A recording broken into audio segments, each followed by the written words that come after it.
Hi, everybody. Good evening and welcome to Drama to Dharma. I was just thinking, this is our seventh show. This is our seventh week, almost 2 months. So I'm getting a little more comfortable with the entire platform. I want to thank everybody who has been following us and viewing and participating in our weekly show. Now, this week we have a special show as we do every week. But we have our topic tonight is we versus me. So we're going to talk a little bit about that. We have Lee McCormick, who's a dear friend of mine from Tennessee, and I'm going to talk a little bit more about Lee, and he's going to be on our show. For those of you who know Lee, you know this is a great time coming because he does wonderful spiritual retreats and work just on the planet. So thank you, Lee, for being on our show.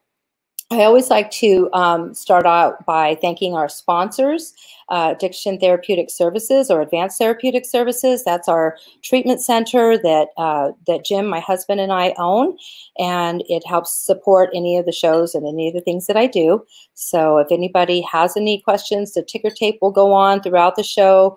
You can go to our website, and also Lee has a wonderful treatment center in Nashville that we'll be talking about. So if anybody has any needs for drug and alcohol treatment, counseling, and in our case, also behavioral health. So I want to thank ATS for supporting the shows. And recoveryview.com, our online journal. So if you haven't been to recoveryview.com, please go there. I've had that for 12 years. We have many articles on recovery from anything eating disorders, addiction, families, and then we have a monthly show, a live show as well with some of our authors. Also, I like to mention our Tri-Angels. That's my private group. I think it's a Facebook group, and that's where the shows are live, and we can post beautiful messages to each other. So that's on group Tri-Angels.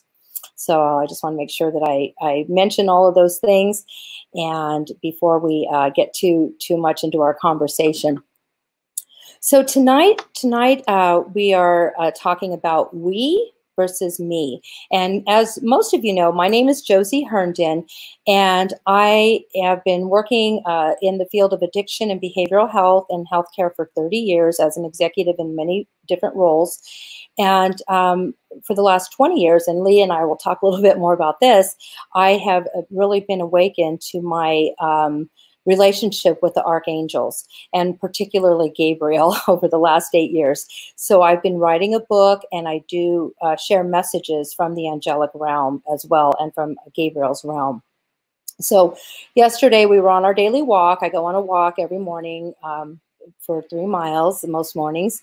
And I was thinking, okay, Gabriel, what are we going to talk about? What's our topic going to be? This might have been 2 days ago. And he said, we versus me. And what he said, actually, it came up a few days ago, but yesterday we wrote about it so that I could understand what it was that he wanted the topic to be.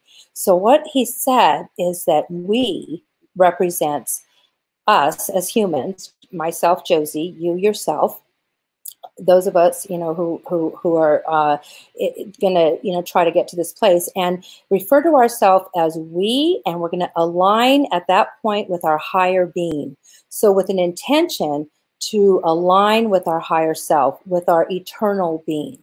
So it starts out, it's twofold. The first part is with intention, to think about it in your prayer and your meditation, to align with who you truly are. Align with your eternal being, your spiritual self, your non-physical self. We have our physical being, and that's us, the human, and then we have our non-physical self, who is always here with us. But we're not always in alignment, because sometimes we are doing things, you know, that are out of alignment, and not that there's any wrong or right, but we may not always be connected to our spirit. So when we come from a place of we with the intention of aligning with our true self, our higher self, then we can see the world through the eyes of Source. From that place, we can see the world through the eyes of God. And when we see the world and we can see each other with that intention, from the eyes of God and the eyes of Source, then we become one with each other. And I tried it, and it works. And all of a sudden, there's just, you know, no judgment. I could feel energetically that you're connected to the other person's spirit as well. So then we connect spirit to spirit intentionally, And then there will be times when you're in that place, and maybe somebody, you're walking past somebody, because I tried this on my walk, and they'll just all of a sudden they'll say hi. These are people that I see every day, and they may not say hi ever. And so, they all of a sudden, I'm seeing it through this different realm, and they say hi. And then maybe somebody else who I usually would say hi to, they're so far away that I don't even see them. So Gabriel explains that, if they're also in their higher self during their walk or during their, their day, and they've had prayers or somehow they've connected to their higher self, you will connect with that person, whether it's on the phone, whether it's walking past each other. You'll be able to connect with that person in a special way, even if it's a smile. So he says, just give it a shot. I always, every week we usually have something that we're going to be trying. And during the show, when I have my guest speaker up, my special guest, Lee, you guys can ask us questions in the chats, and then we'll answer those questions to the best we can. But I always like to start my introduction of the show explaining the topic, because usually that's a topic that comes from the angelic realm, and it always has been, actually. So in this case today, it's we versus me, us versus I. And so when you can practice speaking that way, you'll be in alignment with who you truly are, is the goal. And then from that place, you'll see each other through those eyes. And then he says it actually works as well then when you're watching television and perhaps the news, that if you're in that space, you're not going to connect with chaos that doesn't serve you. So you're not going to connect with things that might not be in alignment with your spirit.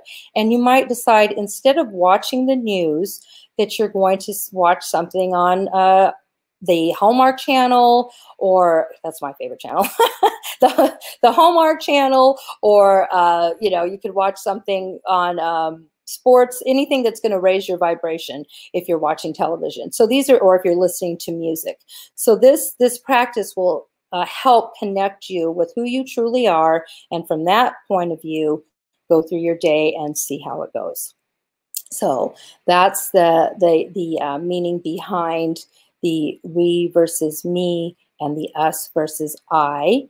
And so I've been practicing that the last couple of days, and I've noticed the difference. And what I've noticed is that I am kind of pulled away from whatever the drama is. I almost feel like I'm not part of it, but yet I can be of service to it. So in other words, if I am helping somebody with something, I can do that, and I can do it from the eyes of source versus from possibly the eyes of sadness or anxiety or stress or whatever it is.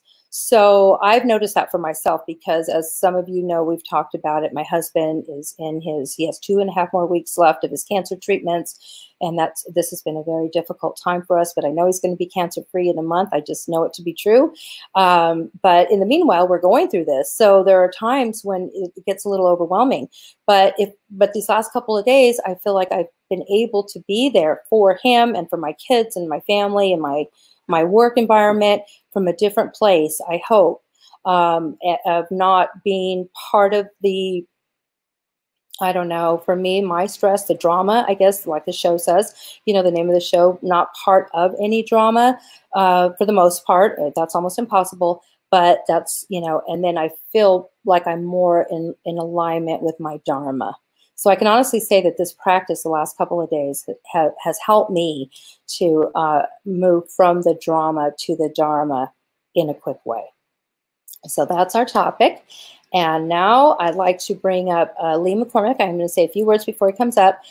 So I've known Lee for almost 20 years. And Lee was the original founder of the ranch in Tennessee, in Nashville, and Nunnally, Tennessee, is a beautiful treatment center called the Ranch National Program. And he's evolved into now owning one downtown in Nashville called ILC, and we're going to have the website up, and so talk to us about his wonderful treatment center. But besides that, Lee and I connected up in Mexico. He hired me to do some marketing for him almost 20 years ago. He invited me to go to the pyramids, and now you can bring Lee up and we'll talk about that. But he hi Lee. I think you're still on mute. Not anymore. Okay, so now I wanted to bring you into this part of the story. So when we were up doing a spiritual retreat, you invited me to Mexico to do one of your wonderful retreats on the Four Agreements, and Miguel Ruiz in those days was very involved with different things that you were doing on the ranch, and it changed my life. I mean, I thought I was going up there as this Christian conservative girl for whatever reason to get a job. And it was on my birthday.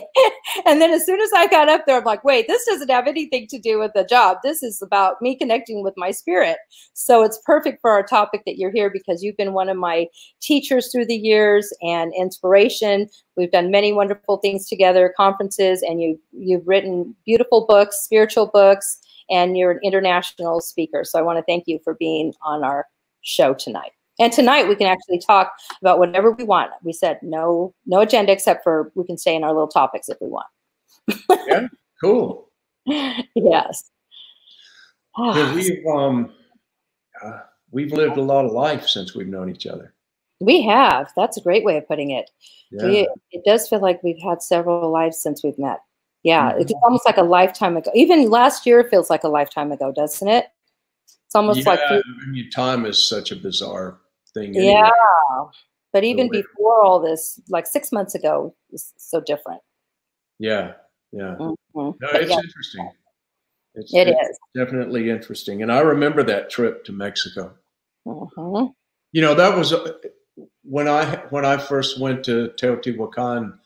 The first experience I had there completely changed my relationship to living in this world. Mm-hmm.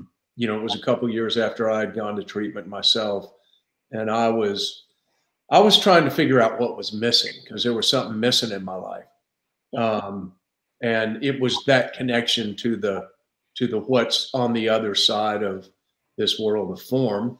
And once I had that experience, of course, it completely shifted my point of view around recovery work.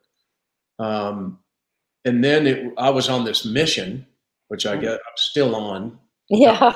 But everybody that I worked with, I wanted to take them to Teo, so they could have their own personal experience through what that place holds for us. Mm-hmm. And that's what I've always respected about Teotihuacan and what's called the Toltec work, is that it's really uniquely individual. And it's been, I believe that's what inspired the Four Agreements and Miguel Ruiz's work, correct? Yeah, well, Miguel's point of view his family is of the lineage that goes back to Teo, 2,000 years ago. Right. Yeah, and so... because I know many people that are watching are familiar, some people are familiar with the Four Agreements as well. So I just wanted them to kind of understand the tie between the Four Agreements and this work that we're talking about, the Toltec work. Yeah, well, it was the late 90s. I went to treatment in 96, and in 96, and maybe 2 years later, I was in a bookstore and I picked up a copy of the Four Agreements and bought it and took it home and read it, and a light came on. I was like, oh my God, this makes sense. Right. This point of view of what we're doing here makes sense. Because not a lot had actually really made sense to me. Right.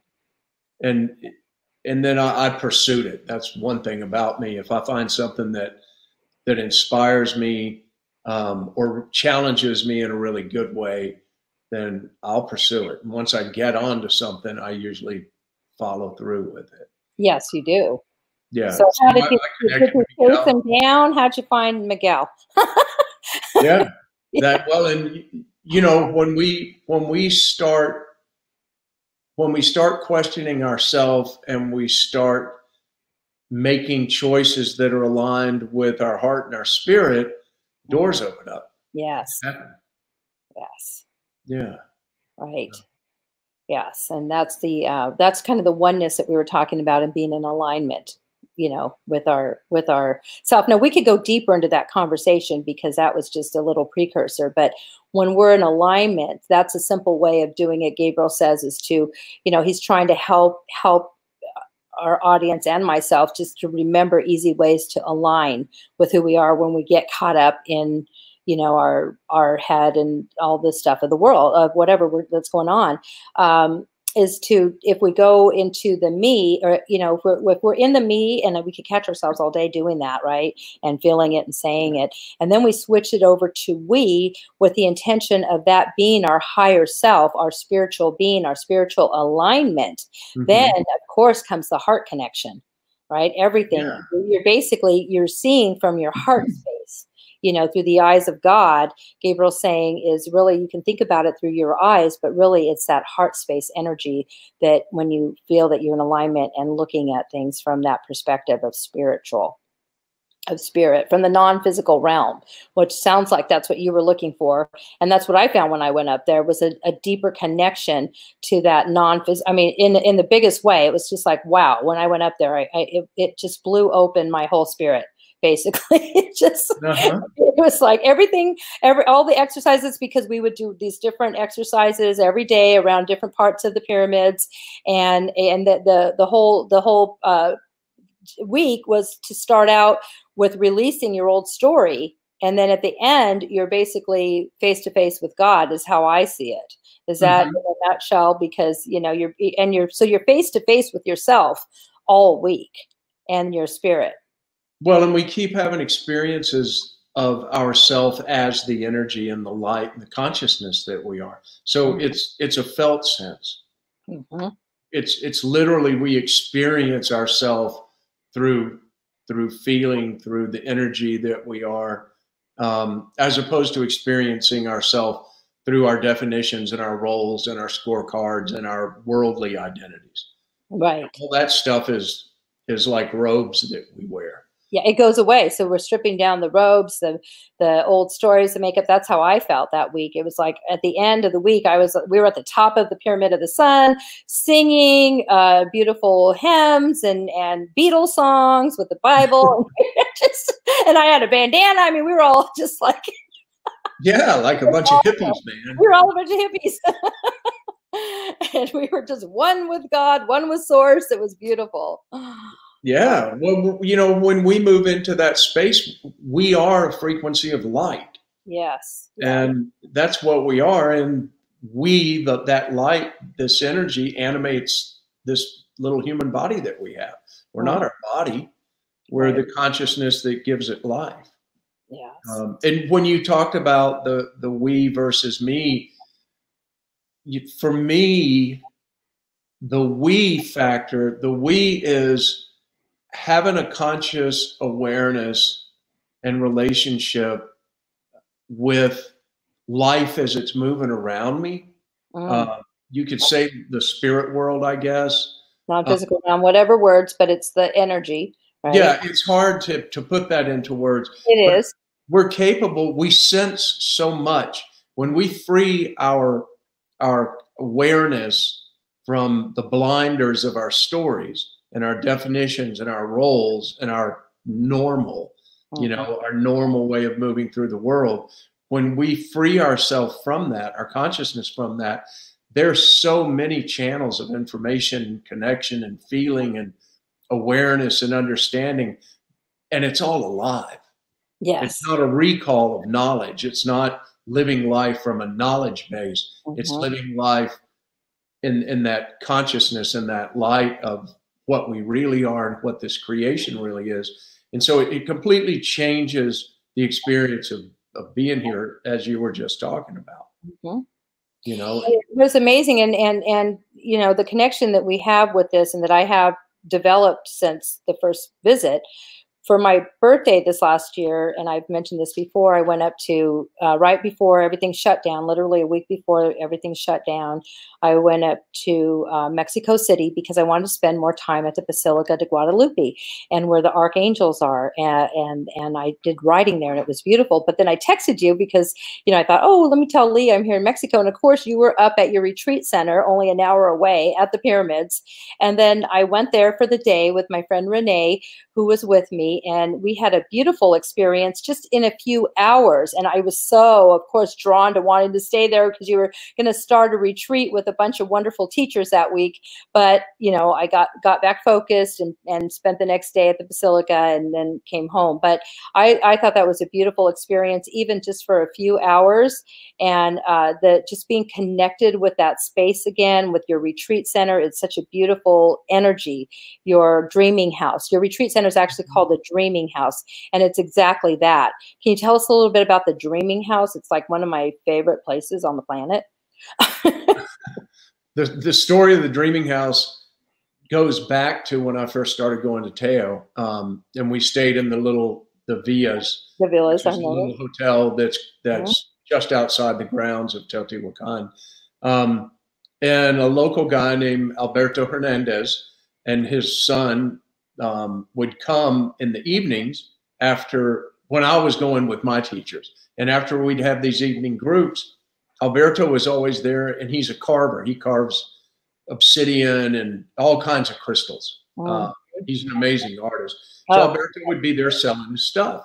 And we got to be friends. And over, I don't know, maybe a year's time, I went back to Teo 3 times in the first year. Alberto and I got to be really good friends. And he took me over to this property that had been his grandmother's. It's a couple acres.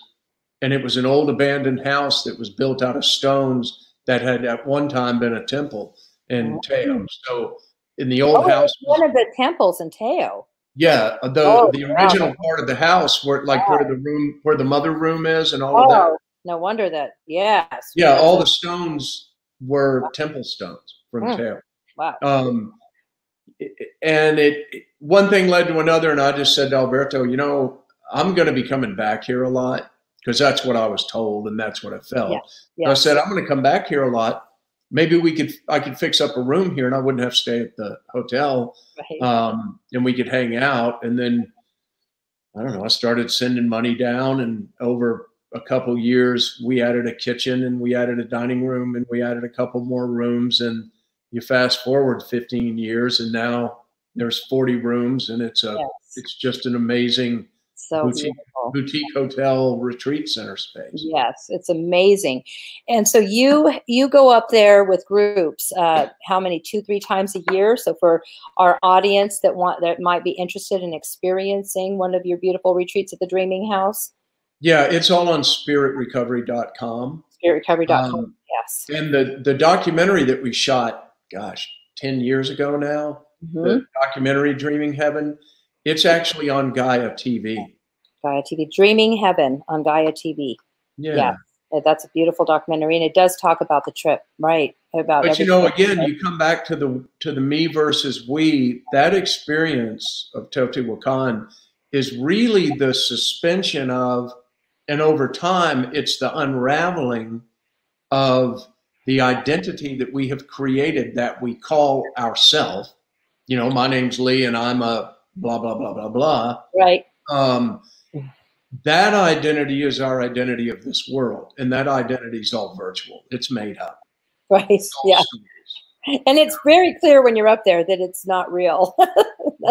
Well, at first it's kind of trippy because you start realizing that, well, maybe everything I believe is not actually true, and I'm not sure what's going on here. Right. Right.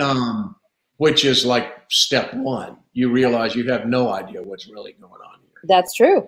Yes, yes. And it's scary and it's inspiring.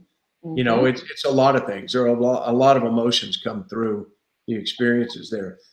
And it really is a good example of the me, which is my worldly self. My name's Lee. I'm a recovering person, and I've started treatment centers, and I own a treatment program, and I'm a cowboy, and we own a restaurant, and I'm a father, and I can go down the list of all these identities in these role plays. Right. Well, they're all role plays, and they're all about me. Yes. Okay, they're all based in the me story, the me identity that I have developed during the course of my life. A lot of it started out as an inheritance because we each inherit the legacy of the people in the family that we're born into.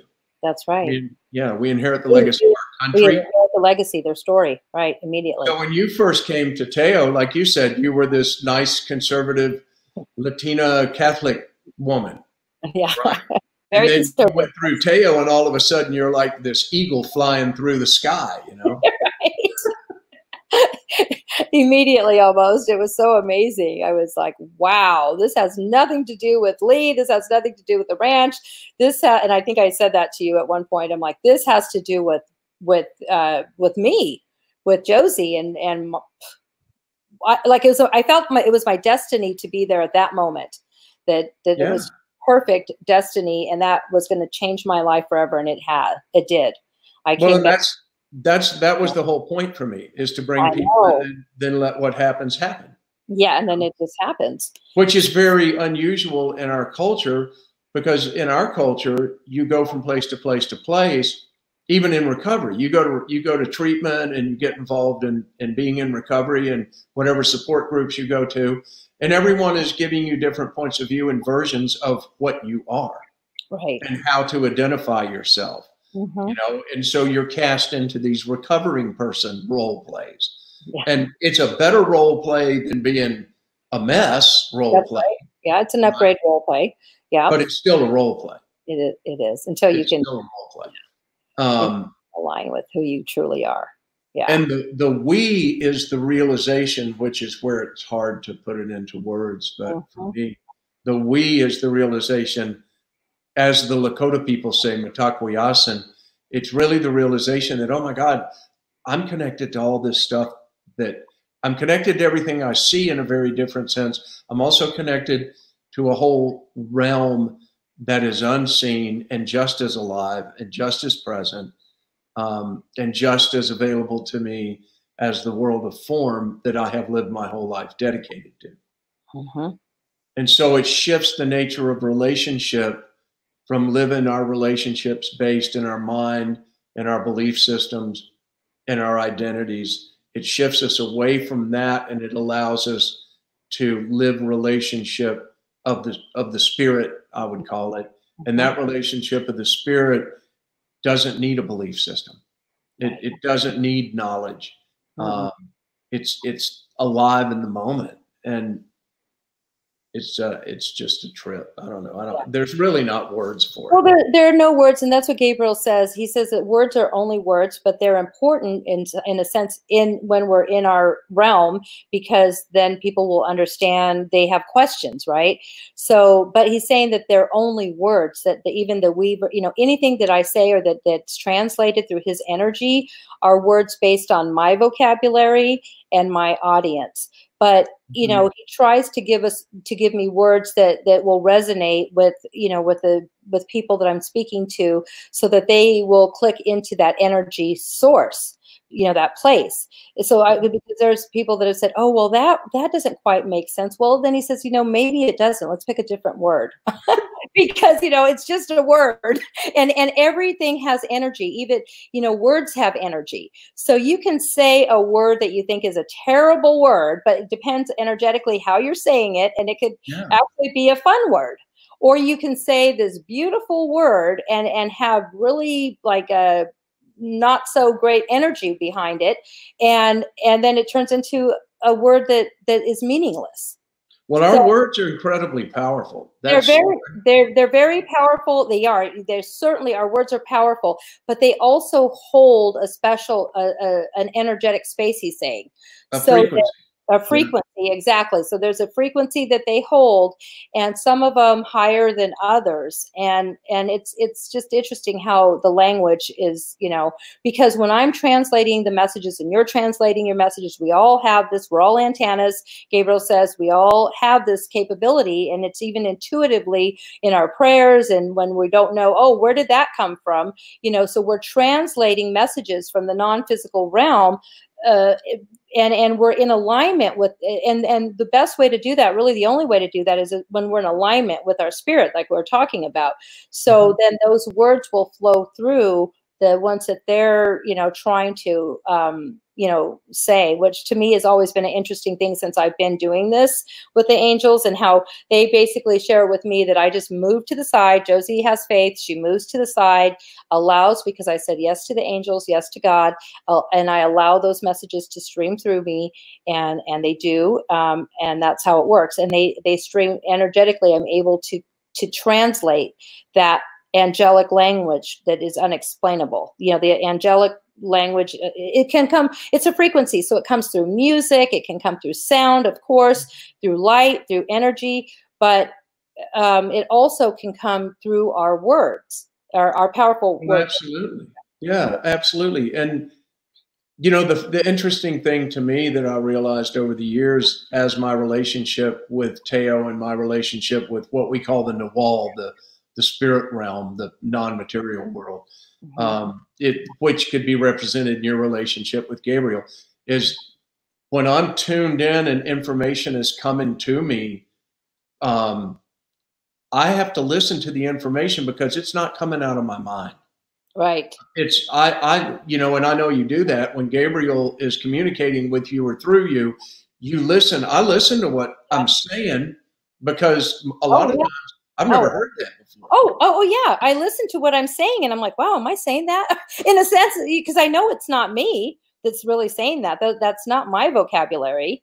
Especially when I'm channeling him directly. It's like, wow, and then I'll go listen to my tapes or something if I record myself or record Gabriel. And I'm so intrigued by what he's saying. I'm like, wow, I'm listening like I'm not listening to myself. It's really strange. But at the same time, we're feeling the energy, and the truth is in the energy.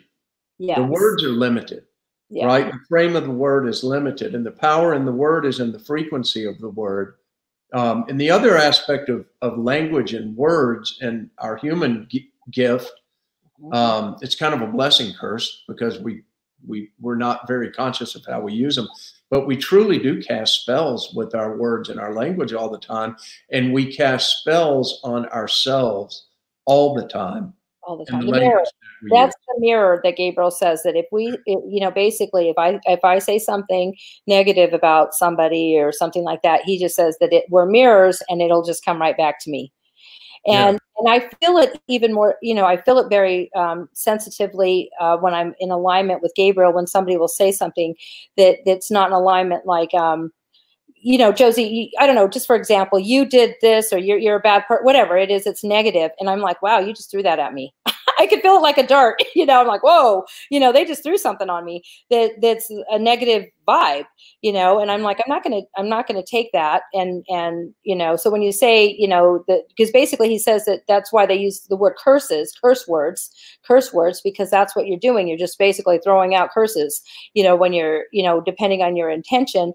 And we don't always realize that how important our words are. And they literally are throwing out these darts at people. And that's why. Well, and in ourselves, that's the tricky part, is how we come to define ourselves that limits us. That, my name's Lee and I'm an addict. That's 20 years ago. That was how I would introduce myself when I went to meetings, or, I was in the recovery circles, and that was appropriate. That's how I introduced myself. And then I realized after a couple of years, that doesn't feel right. Like, I realized that wasn't the truth. My name's Lee and I'm a human being, and I had created an addiction through the patterns of behaviors and the way I was living my life. I had created an addiction, and that addiction owned more of my energy at any given time than I had to go do something else. Right. So that addiction was like an entity that I had created. Right.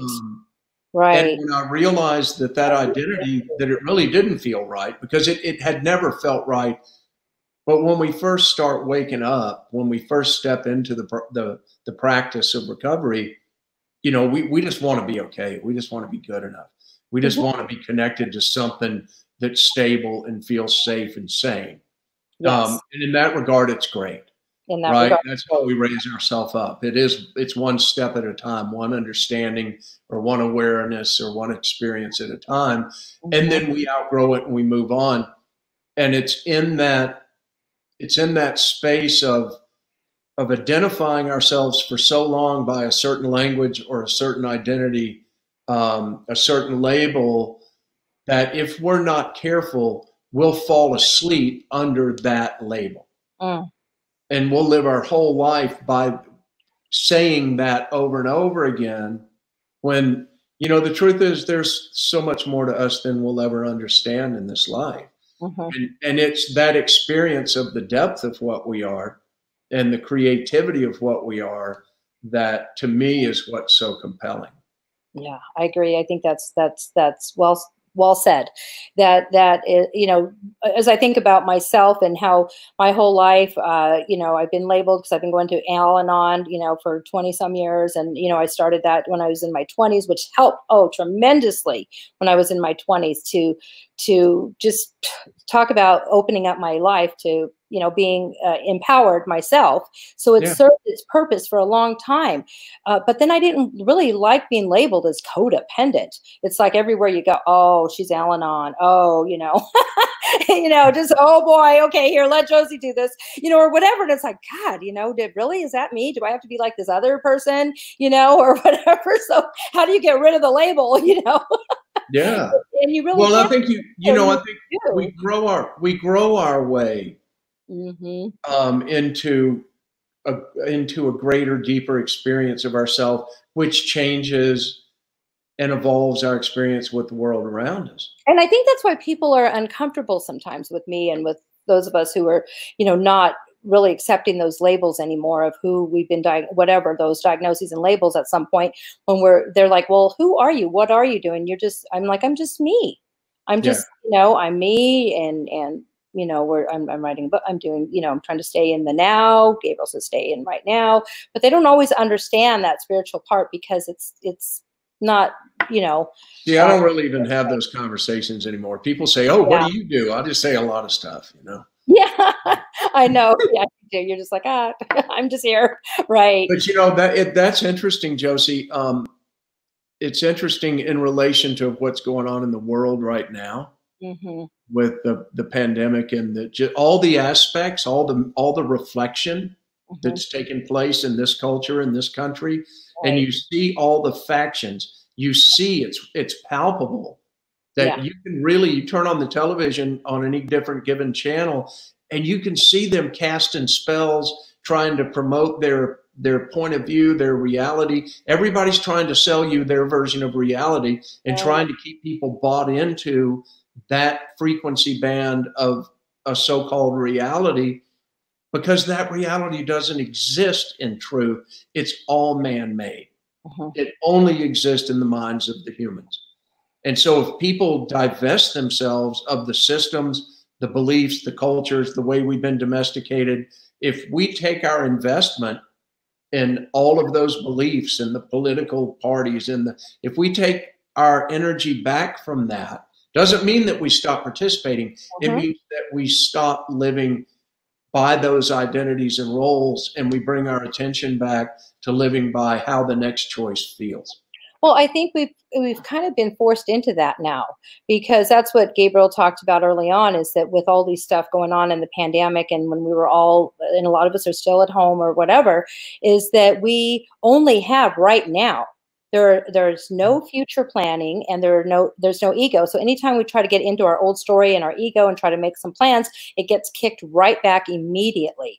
So we're all, as a human, you know, race right now, with all of this energy and what's happening, all the changes, we're being forced to kind of look at who are we, and some people are enjoying that because we're like, wow, maybe you know, if they lost their job after all these years or whatever, okay, maybe I can do a whole new job or career, or, you know, go find myself, like people say, you know, in their 30s. But well, that's why I think there's such a gift in those of us who have lived an experience of recovery, that we literally have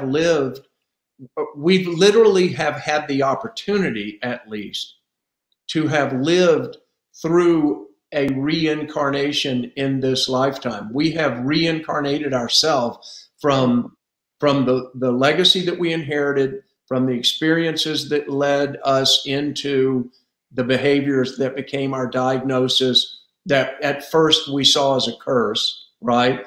The coping mechanisms and all the ways that we tried to adapt and adopt and deal with all the dis-ease of living in this world. And then we go to treatment, or we go to the rooms, or we go somewhere, and we make a conscious decision to change our relationship to life. And we reincarnate back into, because we can't ever be anyone but who we are. That's right. Yeah. We can change our behaviors, but we're not going to change the truth of what we really are, because we did not create what we really are. The truth of what we really are is not of this world. And so as we reincarnate, having gone through that experience and having had the realization and lived the practice of changing the structure and form and patterns and behaviors of our life, we're really way ahead of the curve when you look at this paradigm shift that's going on in our culture today and in the world today, of jobs breaking down and business systems coming apart, and all of the chaos in the world. It's really a big picture. It's a macro picture of what we have lived as individuals. There's no difference in the nature of a culture than in the nature of a single human being, because a culture is a collective of human beings. That's right. And literally right now, the culture of the United States needs to be checked into a treatment program somewhere. Yeah, it's definitely, we're seeing a lot of changes right now and confusion. And so that's why what Gabriel tells me is, definitely don't watch the news, and just stay focused on my spiritual work even more than ever, just on my prayer meditation, and keep moving forward with what it is where my spirit's guiding me, because we're all elevating together. And, one person at a time, we can touch their souls and their heart if we're coming from that place of the we and the place of source. Then then that stuff will just, it's going to be there, but really it's not going to touch us. It's almost going to be like, it's there, and it's always there. There's always he says, historically, there have always been things. Well, as long as we're living with so much fear and so much, I don't like all the cliches, but as long as we're living from the need to be right, and as long as we're living from a backdrop of fear, as long as we're living believing that we have to do something in this world to prove we have value or to make us good enough, because the underlying side of that need to accomplish, that need to earn, that need to, to fulfill my self-importance, as long as I'm living from that place, the unspoken side of that agreement is that I don't have value just as I am, as if I never accomplished anything. Like, we were not created with inherent value. Our value must be earned playing the games of the world.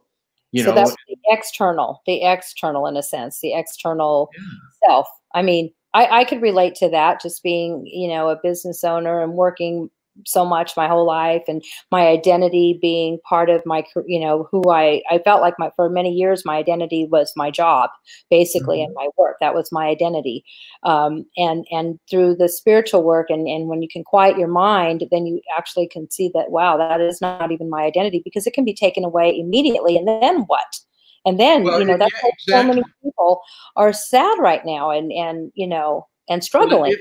If it's so real, then how is it that it can just fall apart and be gone in a matter of days? And, it's interesting, because I believe women have a more innate relationship to spirit, to the broader consciousness. Women are more inclined to have that intuitive, to have their intuition alive and well and present than men are. Men are a mess. The males are a mess for the most part, especially, culturally. We are, because we're driven to accomplish and go and do and prove, and we have to be right. You're the guardians, you're the protectors. Right. It's a whole different role. Men have the role of guardian, protector, just historically. So right now that there's, not a big need for that, and women's intuition is growing, then then sometimes men do feel like they're not quite sure what's going on. Well, when you talk about the balance, the humans have lived with a male dominance for the last couple thousand years. And that imbalance is so incredibly obvious now, and the balance between the male and the female, the balance in the duality. And this is not about culture, although it's embodied in culture. It's about the respect of the males and the females between one another, and how we truly are living from a heart and soul place with one another, as opposed, again, to these role plays, to the way we've been domesticated. You know, so that's why when we came up with this title of the show, Gabriel helped me come up with this title. About over a year ago, I got the domain, Drama to Dharma, and then he says Josie's life. Basically, I think I told you a year ago. Remember when I texted you? I'm like, oh, I think we're going to do something with this, Drama to Dharma. But it's not to say that Josie's all drama, which I can't. I mean, if I sat here and told you my day, it definitely would look that way. It would look that way easily. But that's the physical part of our life, because it is like a picture. It's like a movie. He says to the Dharma, to the non-physical realm, from their perspective, we are like entertainment. You know, we are just, because it's like a movie. So when we can kind of step away and get into our Dharma, we can look at the world like a movie and go, wow, what do I want to play in this movie? What role, exactly. You know, I can change the role in this movie, in this story. And that's the drama part that he says, you know. And energetically, it's, again, energetically, when we have been living our life feeding on drama and the frequency of drama, drama is a heavy energy. Yes. We tend to feed emotionally on, we develop appetites for the energetics, the emotions, for what was present in our lives as little kids growing up. We develop appetites for the ways of our people, for the way of our family, the way of our community. And then we end up replicating that. And it is literally an emotional appetite, just the same as we have an appetite for food, right? Yeah. Right. And when you've been eating drama, when you grew up in a sea of drama, and then your life, and you're living in this culture, which is all about drama and using drama to hook and manipulate everybody and get their attention and get them in reaction so you can get them to move the way you want them to move. When you've been feeding on drama your whole life, it takes a while to wean off of that and begin to find fulfillment in the higher frequency of Dharma. So it's a change in our emotional appetite. It's a change in what we give our attention to, because it's through what we give our attention to that we literally take in the energies that are around us. If I don't give my attention to the news and I don't participate in those sources of drama, then my attention's free to give to other things in my life that are of a higher frequency, that are, you know, that serve me in a different way. And then, you know, if we look at it from that standpoint, also for me, I've always considered chaos being more of what you just described, because, you know, chaos to me is just like this. The drama part can have some chaos, but it could have some chaos, but it also is like a dramatic movie that could be a good movie as well. I mean, the drama could be not a bad thing. It could be just, you know, dramatic a little bit, you know, where it's drawn out. You know, he's saying you could, you know, draw something, you know, just like go on, but it may not serve you to go on. And to, you know, that's also very dramatic when you can, you know, just take a topic and run with it without letting it end. You know, he says, just let it end, just cut it right there and get into to Dharma. But sometimes, you know, and this might be a beautiful story possibly, but it still could be a story. So he says, if we're not living in our truth, then we're not being truthful. That's drama. If we can't live who we are aligned with our spirit, or when we step out of it, because as humans, we step in and out, there's no judgment, he says. But when we drop in, you know, then that's back into the drama. When we, you know, when we're not in alignment. But and then he says, after a while, you'll observe it and you go, oh boy, yeah, that was a little drama day, or whatever. That was, you know, I don't think I was in alignment. And sometimes we'll thrive on it. He says, like you said, we'll drop into it and just go, okay, I'm going for the drama. I'm just going to go, you know, I'll talk to the angels later, but I'm having some fun with this right now, because this is what I know. It's very familiar. I'm going to gossip with, you know, my cousins or whatever, you know, the thing is, I'm just going to, you know. Well, you know, the difference is that when you decide, when something comes up and you're going to go into a reaction over it and it turns into a drama, you know full well what you're doing. I do that all the time. Always. You know, something comes up and I'll think, okay, well, that was stupid. I wonder why that person did that. and I can be cool about it. And sometimes I'm like, wait a minute, what the hell were you doing? And but I know what I know I'm going there. Yeah, you do. You know you're going there, and you're just going to go for it. And then you're like, okay, later on, I'll figure this out. You know, I'll get back into. Yeah, it's But so. that's human nature. You know, without that, we don't have the experiences that create the evolution, he says. That's all evolvement as well. Because, you know, sometimes situations that seem like drama, that people don't understand, you know, that are there, it's to help us with clarity some situations. So that we can realize that that's not the way we're, you know, that we want to go. We can realize that was our subconscious childhood behavior. We were being a 4-year-old. Well, you know? Clearly we're all here to be human. Yeah, I mean, we're all here to be human. We decided to be human when we came. Yeah. Yeah, and I have, you know, we've made up we humans have all these stories we've made up about why we're here and what the rules are and the judgments and all this stuff that's been made up. We don't have a clue why we're here. That's the truth. There's nobody in this, no human in this world has a clue what we're doing here. Not really. Not really. We won't know until we get until we go to the non-physical, and then we'll be like, "Wow, I missed out on that again." Okay, we have a question here from Wendy. How are we all in survival mode, just getting by? Or are we not how? Yeah, are we all in survival mode, just getting by? Are we all surviving right now? Are we all like in that fight or flight? What feels like a fight or flight? Well, if the basis of your life is your relationships in the world, and your sense of security has been vested in your worldly relationships, your sense of security is vested in your job and you're normal. We give a lot of faith to what each of our normal is, and we feel secure in our normal because it is familiar. Right? And it's pretty predictable typically. And so it feels comforting. You know, the day-to-day normal, we complain about it. And the truth is we find comfort in it, because when you flip the lights off, like what's just happened with the COVID, with this virus, all of a sudden the music stops and the normal's not happening anymore. And all of a sudden we really miss it.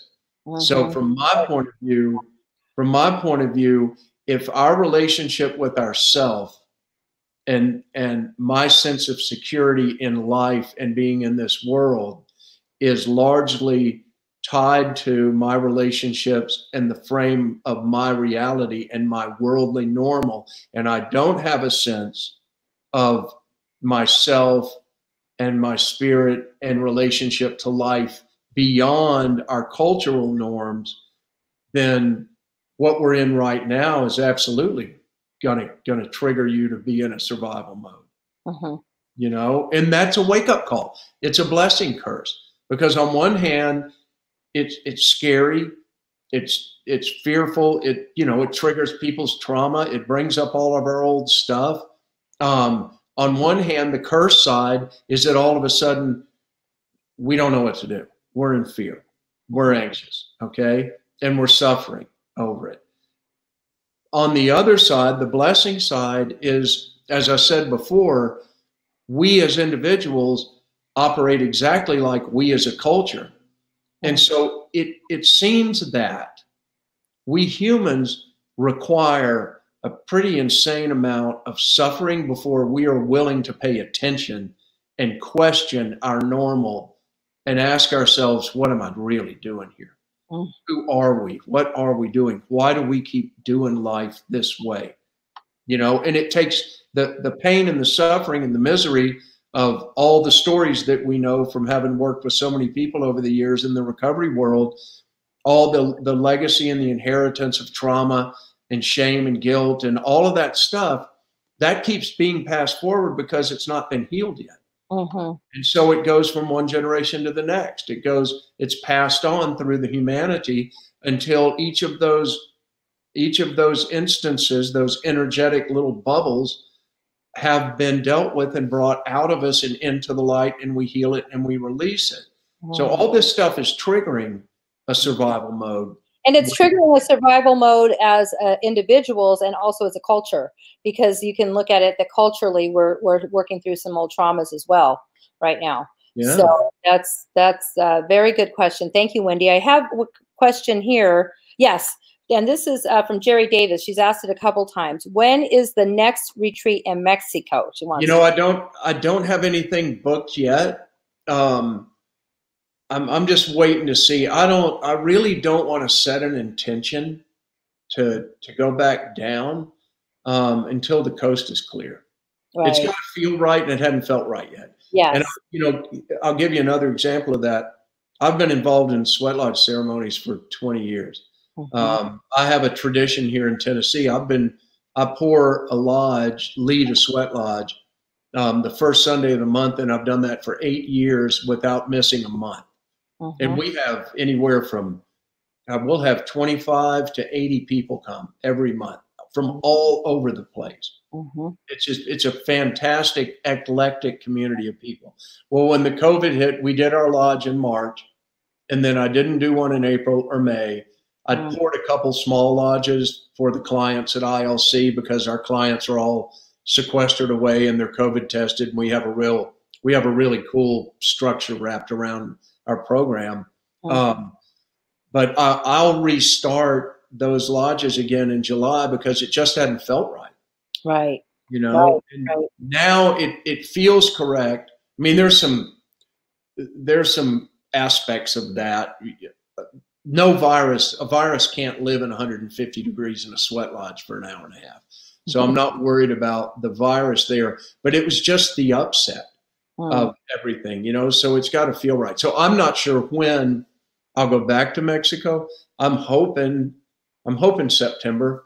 And if it opens up in the fall, then I'll go back 2 or 3 times in a row. I mean, that's as home to me.